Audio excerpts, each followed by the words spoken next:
I was on a mode of just implosion and realizing I don't know how I'm going to do this. Like, I can't be at work. I don't know what I do with the kids. My job is unstable, all the things, right? You can call it a perfect storm. And one thing led to another, and my entire department got imploded and I got laid off. And in that moment, it like quite literally a couple weeks after, I was like, okay, this is the best thing that's ever happened to me. But in that moment, it was like sheer panic, right? I'm the breadwinner for my family. I hold the benefits. The world's upside down. It was one of the most, to this day, challenging moments in my life, but also the best thing that ever happened to me. And I found that out not today, quite literally very close to when the time happened, because I was at a place where I said to myself, listen, so much is falling apart that I need to really think about what is important to me. And it forced me to really look inward and say, what are my priorities? Hi, and thank you for giving your time to Unlimited Seating. I'm your host, Sanila Samuel. Through these conversations, Unlimited Seating aims to inspire, educate, and build a community that promotes and celebrates inclusion and diversity in a world where female leaders are still an exception and not the norm.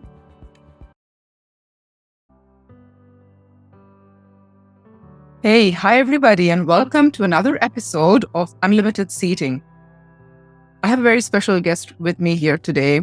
I had the chance to meet our next guest at an aviation conference last year, and I was really impressed hearing her speak on a panel and later as well when we had a dinner. I just loved her clear and compelling articulation of topics related to her business and her area of expertise. So I'm very happy to introduce my guest for today, Danielle Nicole Vardaro. Danielle is VP of Worldwide Customer Support and Aftermarket Sales at global airframer Embraer. Prior to her current role, she's held roles of increasing importance within engineering, portfolio and product marketing at GE Aerospace and Boeing. Danielle is an aviation enthusiast. She enjoys working with product teams to deliver products and services that address customer pain points. On top of being a mom of twins, she's also an active advocate of STEM for youth and is committed to elevating the impact and presence of women in business. Danielle, I'm so happy we could finally do this. Thanks for being with us on Unlimited Seating today. Thank you so much, Sanila. It is an absolute pleasure for me to be here as well. I'm thrilled for this conversation because I think it's so empowering and energizing when women get to talk about what they do and how they influence the world. Absolutely. And Danielle, I know I've got you for a limited time, so I'm going to jump right in. Okay. Let's do it. I want to basically take the time to go through your career journey. You're going to achieve great heights, but I really want to know what got you here. Okay. Danielle, let's start with your college degree. You obviously love aviation. All your career has been within the aviation industry, right? So what got you here? What made you choose your initial degree? Were there role models that influenced you? Absolutely. And I think sharing one's journey is so interesting because it often reminds us that there are many different ways to get to one place. I was always the little girl that loved tinkering with stuff, whether it was Legos or building a dollhouse or playing in the dirt or figuring things out. I loved playing with stuff and figuring out what makes this happen, what makes this work. I was always someone who liked to problem solve as a little girl and really showed an interest in building stuff and math and science early on. And early on in my middle school years, that's when my parents shared with me, hey, you should really think about engineering. And I had no idea what that even was. I knew at the time, my dad is an electrician. He's first generation Italian American. I think he would have made a fantastic electrical engineer. And I think he really instilled in me the opportunity that I could do whatever I want. And that even though he didn't have that opportunity, he really encouraged me to consider that type of degree. And I really just was very well supported by my parents to do whatever I wanted and to really think about career paths that were non-traditional because of the passions I showed, not only in math and science, but like trying to figure out how things work and asking a lot of questions around why. And fortunately, I did do pretty good in math and science early on. So that helped. I know sometimes with girls and young boys, you reach a point in schooling where math is so hard and that's impossible. And then we end up hating the math. Yeah. And oftentimes that's just a thing of that the teacher is not resonating with the student. And so what I like to share with anyone I talk to, especially young people and my boys, is you don't have to be the best at math, but you have to try because it could open some doors, whether it's finance or engineering or fill in the blank opportunity. So I was really passionate about math and science and did well throughout my undergraduate years. When I reached the point of graduating high school, I was unsure of what I wanted to do, but that engineering bug kept like playing in the back of my mind. And my parents were saying, why don't you think about it? And at the time, I was a tri-varsity sport athlete and thinking I wanted to play college sports. I know I wasn't going to play professionally, but I wanted that to be a big part of my educational experience. And so I looked at, in the US, Division III schools, which allow for a really nice hybrid of doing your studies and also playing sports. And lucky for me, I had a university right in my backyard. At the time, my grandmother, who was living at the time in Medford, was right around the neighborhood of Tufts University. And so it was always in our backyard. And I said, let's just go explore it. They have a great engineering program and they also have a great basketball program. And having both of those things aligned really helped me see that I could have both the passions outside of my studies, but also really lean into something that could be a really cool career because it allowed me to think about the problem solving piece, use the math and science passions that I had. And so the combination of just general interest of this is what I think I want to do, but also being really over the top supported by my parents, who to this day are still role models, but were really my first early role models. They were the ones who said, you can do anything, hard work will get you there. And they were living that life as well. So they really helped me open up doors. And it was funny because even at the time when I applied to engineering school, it never even resonated that there weren't that many females in engineering, but that really helped me set my sights high. Okay. I love the story. I love the support that you got from your parents, right? And just that encouragement and helping you to look at different options. And I think it's so important about telling students, telling our kids when they're small, don't leave the math and science. Be the best at it. So there's no need to put all that pressure and say, if I'm not topping in math, then I'm going to leave it. Absolutely. It's so important to remind young kids of that because you don't need an A+ to still go into that field. Yeah. You can get tutors, you can get help, you can learn in a different way. Maybe you just need a different way to absorb the material. And we are in such a need of strong STEM talent that those messages are so important. And to remind people that there's so many diverse ways to enter STEM careers as well. Important messaging for parents and leaders in general. Absolutely. I'm having those conversations right now with my 13-year-old daughter. Oh, I love that. When I keep telling her, like, don't let go of STEM. It's true. Whatever you want, just hold on to it. So you finished your engineering degree, Danielle. Then what? How did work start for you?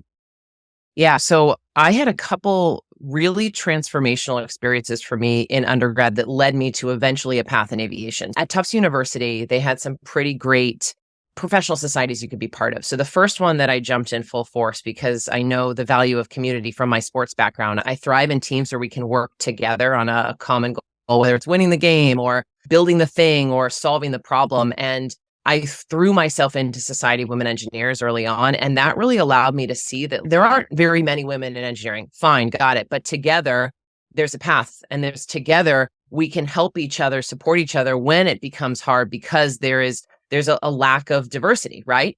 And so that really helped set the stage for me to be okay that I was honestly one of the few women in the engineering classroom. And I didn't realize it at the time that was going to be so foundational to the success of my career to date because there aren't a lot of women in aviation. And so that professional society set me up to say, okay, we can do this. And together, you don't need 100 people in your network, but you need a few people who, when you're having a hard time with the problem set, you can't get through the understanding of the physics material. You have people you can lean on in your network that think like you, that are like you, that maybe aren't fitting in the traditional mold. So that was one group that really helped me say, okay, engineering could be for me. And then the other group, it was an organization founded by, to this day, one of the most inspiring mentors I've ever had in my life, Dr. Karen Panetta.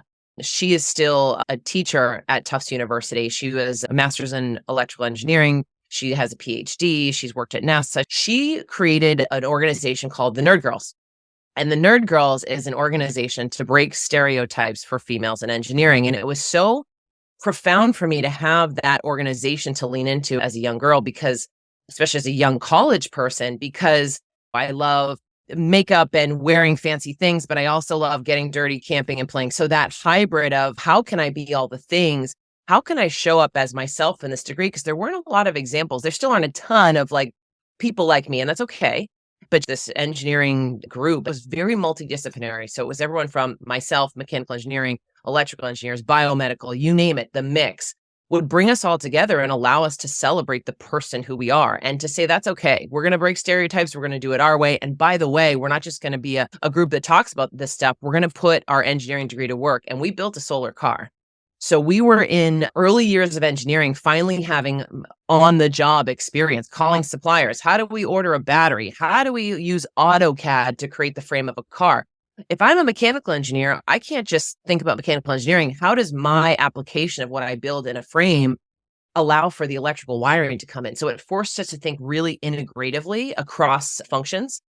And that really allowed me to see that the practical application of what I was learning in school was actually really good. And the other really important thing for me was that it allowed me to see that there are many different ways to showcase engineering. You can do so many different things. I had a girl in the Nerd Girls group who was a chemical engineer, and she loved makeup. And she learned down the path of chemical engineering that you can go in on the material side. You can apply that love for makeup in a very serious degree in chemical engineering to do things that combine your passions. And so when you're in that environment, you can see that, okay, it's not just planes and trains and like things that we all know to be true. There's such diversity. And that really helped me understand that I could explore many different paths. So with that foundation, I said, let's go try this. What are the options? By the way, like a little bit of everything, which is why I did mechanical engineering, because it allowed me to look at not only like how systems work together, but the mechanical moving elements of things. And so when I was going through undergraduate, I really worked hard to get internships to see how I could apply those things. So I had a summer working with Lockheed Martin. I had a summer working with Honeywell. And those on-the-job experiences in real engineering environments with an internship allowed me to see that, okay, like aerospace, aviation, this technical side of the business could be pretty cool. And with that, as I was graduating, it opened my eyes to say, okay, could aviation be a thing? I think so. And I actually hit this crossroads when I was in my senior year, entering my senior year, the fall of it, where Goldman Sachs and all the Wall Street companies were hot on engineers. And I was one of the few lucky ones that worked really hard to get an interview. And I went through all the interviews and I was like, okay, I guess I'm going to Wall Street, right? And fortunately, my mentor, Dr. Karen Panetta at the time, said, don't just look at the money, the opportunity, the big apple, the New York thing. Make sure you're exploring all the things. And it was right around that time where I was getting job offers for both engineering companies, but also this like shiny object that was New York City working on Wall Street. Boeing called me up and said, hey, just come out and fly out and see Seattle. And I lived in Boston and I was like, this is a big jump, but fine, what the heck, let's go try it. And my parents encouraged me to go take that trip. I flew in for, I remember it vividly, 48 hours. I had barely slept. I knew I had to go in and out because I had the big thing that weekend. And I entered the manufacturing facility at Boeing in Everett, Washington, the largest manufacturing facility to date in the world. And I thought, oh my God, I got to be part of this. I don't know how I'm going to be part of this, but I got to be part of this giant airframe structure and all the moving parts and the people. And I could see this vast network of skill sets. And I just knew right away that there was no way I was going to throw my engineering degree away. I wanted to use it. And I could finally see the larger than life application for it. And I think that's what makes aviation so special is you can have so many different careers, right? You can have so many different careers, scientists, doctors, engineers, mechanics. There's an array of things you can do. And it gave me that insight right from stepping on that floor. And soon after I got a job offer and it was a no-brainer for me to take that and take advantage of that. And it's been an amazing ride since. I love it. And you know what, as you were talking about your college experience, I just realized that you used that network, that community from the very start. And I think that's a huge learning. Absolutely. For folks listening, right?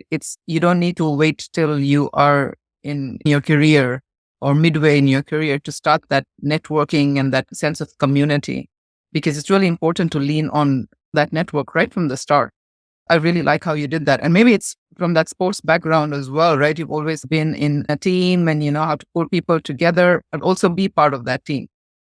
It's such an important point for everyone, not even just women, to know that you have to nurture your network all the time, especially before you need it. Yeah. Because these are the things that allow you to get through hard times, to allow you to transition to your next career thing, to allow you to be okay in a season of life when it's hard, when you are a new mom or when you have a challenge outside of the workplace. These are the networks that allow you to feel like it's okay, I've been there. Or, hey, here's a different way to think about that. Or, by the way, if you're transitioning into a new field or a new something, here's some other ways to think about it. I think it did come from sports, to your point. And today, I think it's one of those things that gives me life because it allows me to realize that my world is not just blinders on. You're always better off when you're part of a bigger group. And COVID in itself really imploded on us and reminded us how important that was. And now it's even more of something we have to be deliberate about because it's easy to work from home. Danielle is a full-time virtual employee, and I get life out of being with people. And so how are we working on our network, nurturing our network, involving ourselves in the professional societies, going to the networking event, going to the conference? And we have to make sure we put that stuff on our to-do list because it gives us energy and also a different way to feel supported. Yeah, absolutely. And it's easy to forget, but you just need to do it consciously. Yeah, very easy to forget. Boeing and then other organizations you've worked with, Danielle, you obviously moved, right? You took roles of increasing responsibility. Can you walk us through how did that happen for you? Was it Danielle saying, hey, instead I've done this, I learned this for a couple of years, I want to go next, actively going and doing that? Or was it a matter of you getting pulled into the organization? How did that career progression happen for you? So I think for me, my career progression is really true to like the type of person I am. So I'll spend a minute here sharing that. So I am someone who loves to know a little bit of everything so that I can understand the big picture. I'm more of a macro level thinker, but because I'm an engineer by training and also by interest, I can get as detailed as needed, but I love the big picture. Like when I joined Boeing, I took a job as a material review board liaison engineer. And that job, your whole role was to problem solve throughout production, but the role was successful because you never could know everything. You had to be the one to integrate with all the subject matter experts, the mechanics on the floor, the customer. You had to pull all these things together to solve the problem, to be successful. And what it forced me to do and reminded me of how much I love knowing a little bit of everything, understanding the big picture and understanding like, what about that big picture do I like? And so it was two things for me. One, knowing that I want to like what I do. So leaning into the things that made me light up, the people and things that brought me joy, the work environments that felt like I could thrive in was something that always propelled me to the next thing. And I didn't do things in a linear way. I didn't do things by the book where there was a lot of, oh, Danielle, you need to be in the role for X amount of years before you can do that thing on the flight line. I was like, I want to go do that. And here's how I'm going to go do that. It speaks to another element of what's helped me propel myself in my career that can sometimes be something that I have to check myself with because I love a challenge. It's the engineering me. I love to figure it out. And I also love proving people wrong when they say, you can't do the thing, whether it's, oh, females don't do X. I'm like, let me show you what I can do. Let me show you what my group of women can do. I find a way because I'm not going to let anyone stand in my way to go do the thing I want to do. And I think it's an important lesson for all of us is you can find the way. It may not be what you think it looks like today, but figure out a way to get there. And that's something my parents taught me as well is, there's going to be roadblocks and figure out how you can go around them. Yeah. So I started as an engineer on production line. I loved it. I was a material review board engineer, liaison engineer in final assembly and interiors on the 777 program. It was great because it was right before the aircraft went to the flight line when it was finally had all of the pieces, interior, exterior, lighting, the wiring put together. And then it rolls out to the flight line and the airlines come in and they do the customer tests and the customer activity. And what was cool about that role is it allowed me to interface with the customer. It allowed me to interface with all the final elements of aircraft production. But in order for me to get my certification to go do the work, I had to learn about every step that went into getting to the day the airplane arrived in front of my office. So it forced me to understand the macro systems. What you do your first year of training at Boeing is you rotate throughout the entire production line. Every step, they call it, there were days. So day 1 does X, day 2 does Y, day 7 and 8 were final assembly and interiors. And so I went through the entire process where I learned a little bit of everything. And I was reminded of how much I love that. And when I was certified and doing that work, I realized very quickly that, okay, what's going on over there? Like, this is awesome, but I want to learn the flight line. And that's when I received my first roadblock of, you don't have as many years of experience. And I said, there's no way, there's got to be a way. So things happened. There was an opportunity for me to go apply the project on the flight line and I jumped on it. And that single opportunity of raising your hand on the thing nobody wanted to work on allowed me to do a short-term assignment on the flight line, the youngest MRB engineer on the flight line that ever went out there. And I proved myself out there and then they hired me. And they don't normally do that. So it's just another example of you find a way, right? And sometimes you have to prove yourself and find an open window when a door isn't open. And that's what I did. And that's how I propelled myself. So I moved on the flight line for a little bit, and I got a sense of the customer activity and being close with customers and the customer interfaces, and learned a lot about how marketing and sales really run a company, sales especially, right? Because if you're not selling stuff, no one has a job. And that's when I got the bug to go into sales and marketing. And I knew to do that, I had to have a little bit more of experience, because not only did I want to round myself up a little bit more, but I knew after talking with folks who've had these roles that I needed to have a few more check boxes before I jumped over to sales and marketing. And what that was is with account management. So I became a customer account manager that interfaces with sales and marketing. And I managed giant airline accounts in India and also in Thailand and a little bit in China on the sales team. So I was the customer account manager interfacing with sales, marketing, contracts. And I worked really hard to get over there to make sure that I could grow in that way. And that allowed me the next step. And so I learned a little bit more. And then that kind of opened another door, because I was now on the team with sales and marketing. So I learned, hey, what do you do? So again, having my passions and my interest in learning a little bit more about the system fuel me, an opportunity opened up. And so long story short, bopped around a little bit with customer account management, took some assignments here and there. At the time, by the way, just to share, got my master's in mechanical engineering with a focus in composites. And I'll tell you, it was the best thing I ever did early in my career. I think it would have been very difficult for me to do it 5 years, 10 years in. I did that right at the beginning. And this is the advice I give anyone coming fresh out of college. If you have any interest in a master's in a technical degree, do it soon, because your engineering ability to do problem sets and to be doing homework is so much more easily applied right when you come out. Yeah. And that also gave me a leg up, because it gave me a credential to say, I can do this work. I got a master's. And that was something that one of my mentors told me too, is she said, go get your master's right away. So that master's assignment allowed me to work on the 787. And then I worked on the 47 as the advanced developmental composite engineer on the 87. I worked in these pocket assignments because I allowed my passions and the skill set I was building to go open up doors. And that led me to an opportunity that was very unique on the Boeing side. It was a product marketing opportunity managing avionics and performance upgrades. And it was right when services for Boeing just stood up, and they wanted an engineer with people skills that also had some technical production experience.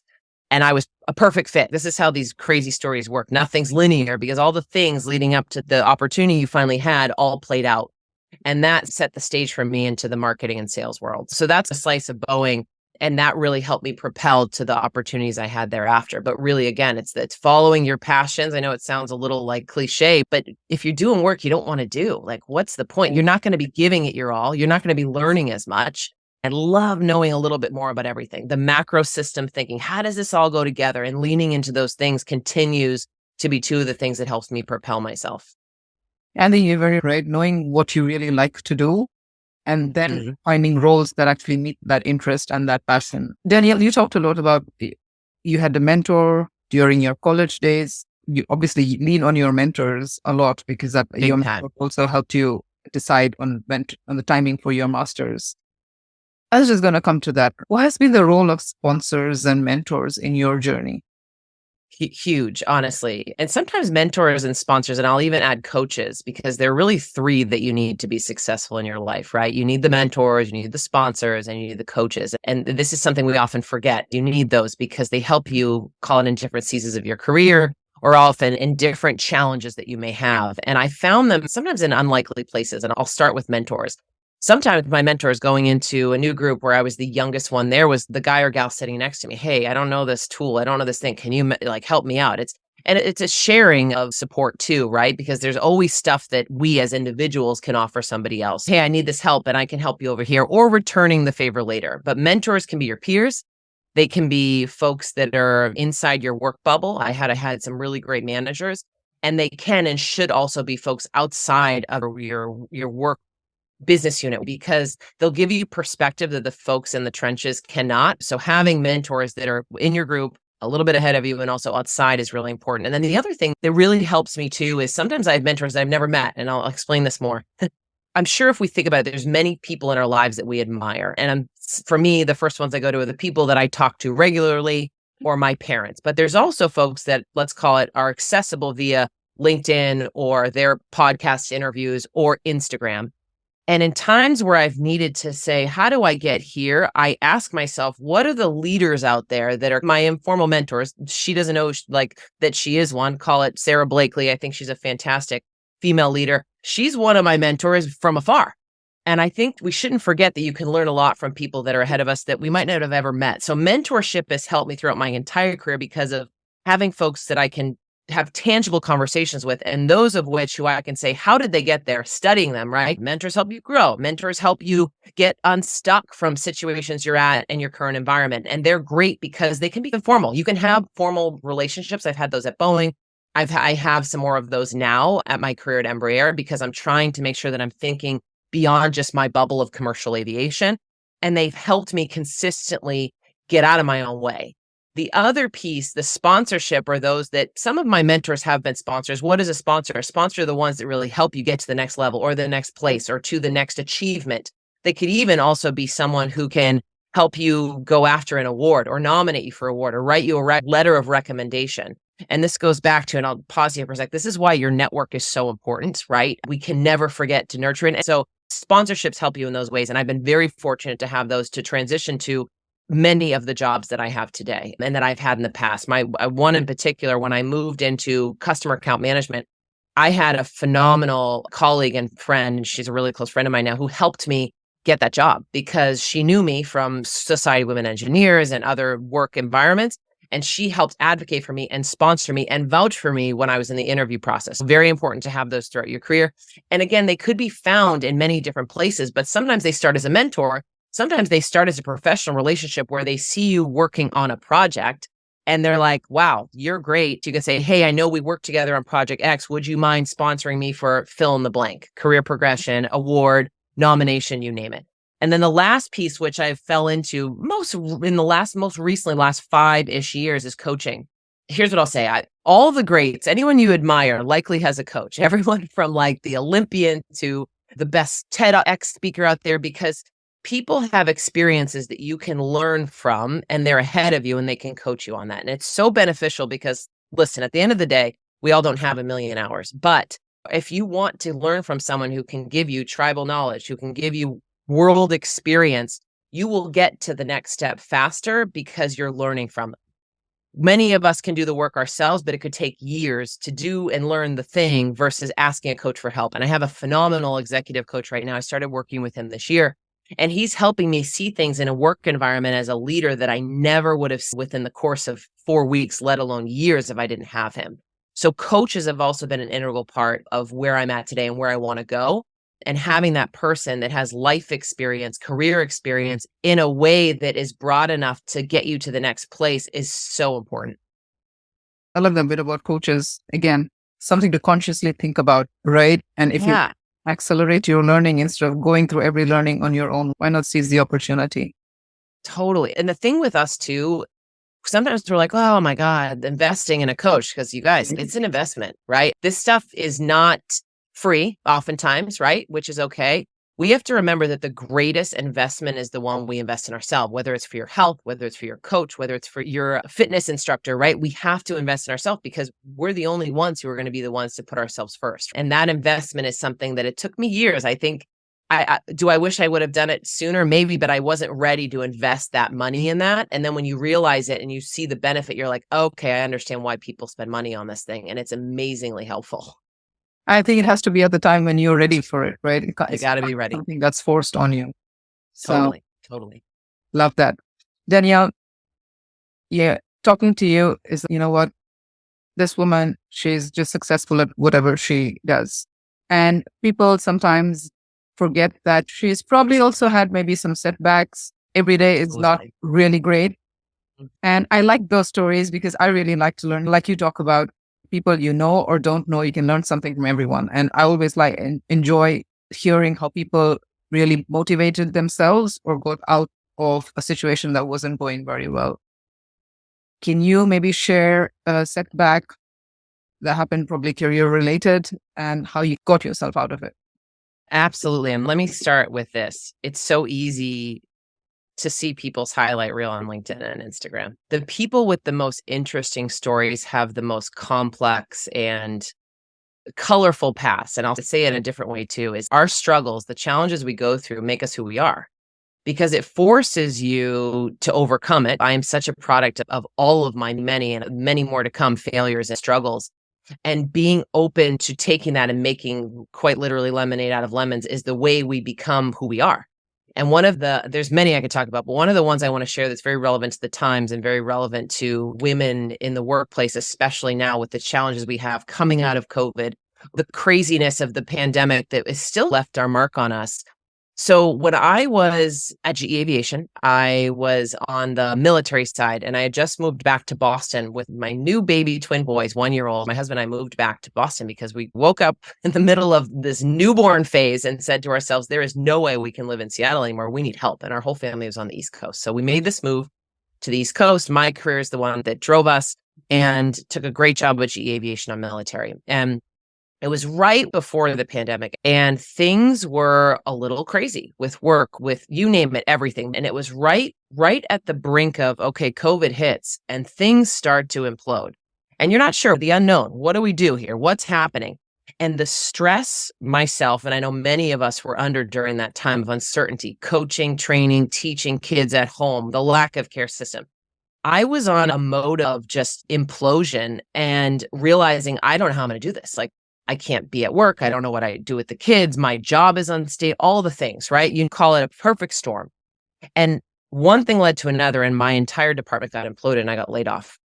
And in that moment, it like quite literally a couple weeks after, I was like, okay, this is the best thing that's ever happened to me. But in that moment, it was like sheer panic, right? I'm the breadwinner for my family. I hold the benefits. The world's upside down. It was one of the most, to this day, challenging moments in my life, but also the best thing that ever happened to me. And I found that out not today, quite literally very close to when the time happened, because I was at a place where I said to myself, listen, so much is falling apart that I need to really think about what is important to me. And it forced me to really look inward and say, what are my priorities? Family, health, getting my life together. I know this environment isn't good for me. How do we get to the next place? And so I took that right when it happened, call it a few days after, because sometimes you have to marinate in the suck for a little bit, and really said, this is going to be my opportunity. I am going to be so much better after this. And it was during that time where I fell into the world of personal development and purpose searching. And I went in this wormhole of learning from experts and absorbing more podcasts than you can imagine, understanding how the brain works. How do you find your purpose? What do I want to do next? What are the scientifically backed things that allow us to get to a better place? Yeah. That effort allowed me to strengthen the person I was, understand what I wanted to do. And here's one of the most important things. Have tools and skill sets so that if I ever get to a place that felt like that again, even remotely, I would be able to go somewhere else and get to a better place. And my wholeness ended up being separate and aside from what I did for work. And that was so important because especially as a new mom and you're in this working world and your identity for a lot of us were like dualities. I'm like the working mom at work, but I have kids, but I'm not bringing my whole self to work. I was able to shatter all that and say, you know what? It doesn't matter what I do. I know wherever I go, I need to be who I am wholly as the working mom, as the advocate for women, as the wife, as the friend. And now I have these tools and I created a course where I coach women on this stuff. And I help people get the tools that I now have so that if anyone's stuck in a place that feels uncomfortable or they want to go to a new job or they want to fill in the blank, who cares what it is, we have tools and it helps us with any phase of life that you're in. And so it was the best opportunity for me because it allowed me to take time to do that and figure out who I am and allow me to evolve whenever I need to. Love that. I'm sure that was, especially at the start, when you get the news, it's hard to hear. Right. It's hard. And so hard to maybe tell your family, first process it yourself. Yeah.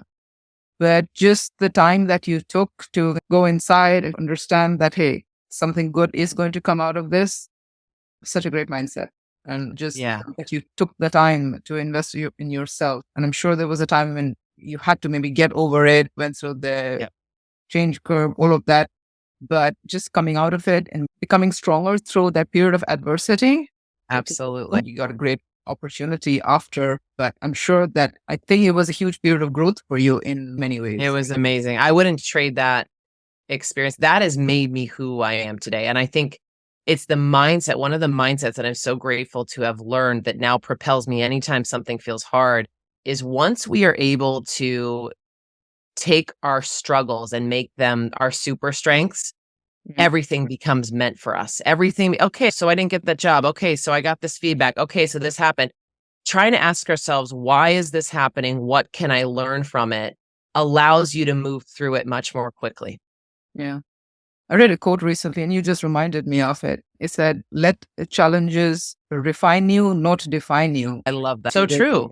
Yeah. It's so true. And it makes you more interesting because now I've been helping women because of that time. I've been helping myself. Yeah. Wow. Love that. And thank you for sharing that. So again, you talked about mentors, talked about growing, right? And I think the story that you just shared came from inside you, right? You found it yourself. So your feedback, mentors, sponsors, the learning that you faced through some ups and some down moments, right? How has this helped you grow as a leader, Danielle? How has Danielle's leadership style evolved over the years? Yeah, I take being a leader very seriously. I think I've been very fortunate to have great leaders and examples around me, but I also think there's a difference between being a manager, being someone who's out front, like title leaders, and actually a leader of people. And there's a big difference. And it's something that I am not perfect with, nor will I probably ever be because I want to constantly be evolving. But my leadership style is constantly evolving because I'm trying to learn to be better. So my leadership style when I was younger, of course, was a little bit more of, let me prove to you that I'm good, right? I got to prove myself. Give me the ball. I'll take the ball. I'll do the thing. My Enneagram 3 style of myself says, I want to achieve. I can do it on my own. I can do the thing. And I learned that you have to lean on other people to carry the ball with you. And as early on in my career, I was call it like that, more of an individual contributor leader, because I was like, I got to prove it. I don't have the street cred. But as you start to lead teams, your style has to change because it's not all about you. And I think that I learned that early on when I first managed my first team. And I love mentoring. I love coaching. I love getting the most out of people in a team and having us all be better for it. But being able to do that well, it takes a constant pulse of the team you manage, the team you're organized with, and really asking yourself how you can be better, how you can make them better. So my leadership style went from like this individual contributor to, okay, now I'm a leader of people. How do I get the most out of them? How can I be more of a servant leader, serve them so they can be successful, which ultimately makes me successful? So over the years, I would say today, I have a more like democratic leadership style, meaning my personality type wants to get along with people. I like that. That's a big part of who I am. I've done a lot of personality tests, and that's a big piece of it. But I also know that I need to empower and remove roadblocks to get the most out of my team so that as a leader, we can be successful. And so that style quickly went from being focused on my goal, my needs, to serving. And it's still evolving. And I think the big piece, and I'll go back to the ball analogy because I think it's important. As I've learned to be a better leader, we'll continue to learn to be a better leader with the coaching I have.